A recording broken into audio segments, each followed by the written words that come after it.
Welcome back to the Black and Gold Report. I'm Kevin Freeman. We're now going to talk a little track and field, and with us on the show now is assistant track coach Kevin Clancy. Coach, welcome to the program. Good to see you. Thank you for having me. Let's talk about some track and field here. The team is kind of in a small state of flux right now. You had a relatively late departure of the previous coach, and Coach Aycock has agreed to come in and serve as the interim head coach for the track and field team.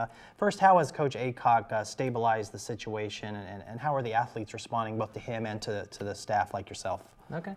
Well, it's going as well as it can go. It's not ideal for any sport, any level, to have their coach depart prior to the season, but luckily on the staff here we had a coach who had previously coached at another university for 7 years, I think, as a head track and field coach at St. Andrews University. So we were very lucky to have Coach Aycock come in and help.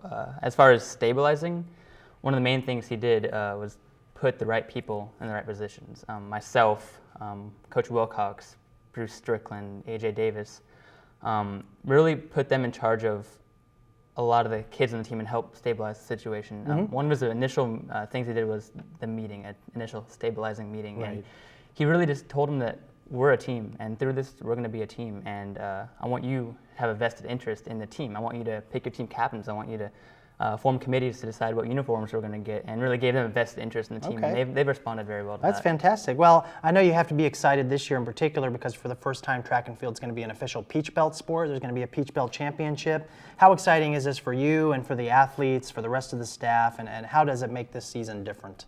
I think it's exciting for everyone, the players, the staff, and hopefully the school, because in past seasons we've had kind of an exhibition season with a kind of anticlimactic end at the regional meet. It was a Division II regional meet, but it was more of an unofficial meet up at Lenore-Rhine. To take nothing away from the meet, it was a very well hosted meet in an excellent facility at Lenore-Rhine. But this year we really have something to shoot for. For those that will not be attending the national championships, they have something to shoot for, and we have goals that we're forming right now, individual goals that we're forming right now for the Peach Belt Conference Championship. So it's very exciting to have that to work towards. Well, historically, UNCP has participated more in track events than in field events. Is that safe to say? Yes.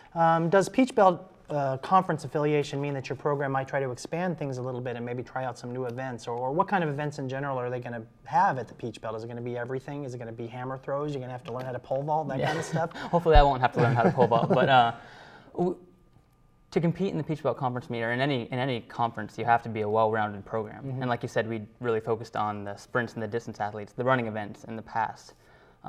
We have had good throws in the past, but with our departure of the great Coach Moody, who was our throwing coach for a while, went with him a lot of our throwing athletes, including AJ Davis, who was a 3-time regional champion.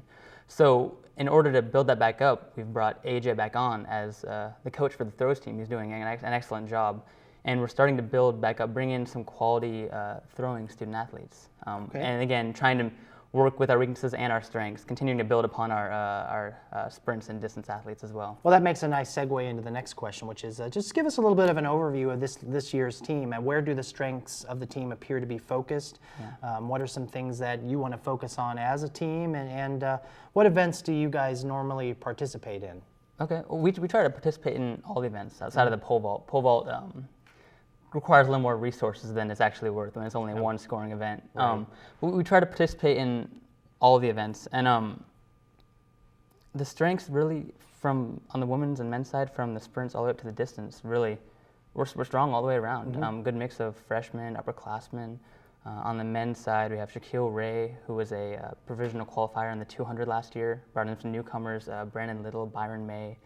In the quarter mile, the 400, we have Rocket Williams, we have Devin Curitin, we have Josh Scott. In the middle distance, our 400, 800 meter runners are probably some of the biggest guys you've ever seen. There's an intimidating group and a fast group. Nick Timborough, the Wilson brothers, and Matt Thompson. Zach Millsaps, who was an 800 meter state champion in high school. And on the distance side, you really can't overstate the importance of Pardon Lovu. Pardon Lovu, I mean, you've heard about him before. At the national scene, he'll probably be focusing on a individual title in the 10K or the 5K. But when it comes down to the conference meet, he's probably going to be the utility player that can run the 800, the 1500, the 5K, and the 10K to get points. All right. Well, we're going to take our next break. We're going to come back and talk a little more to Coach Clancy about what the track team has to look forward to.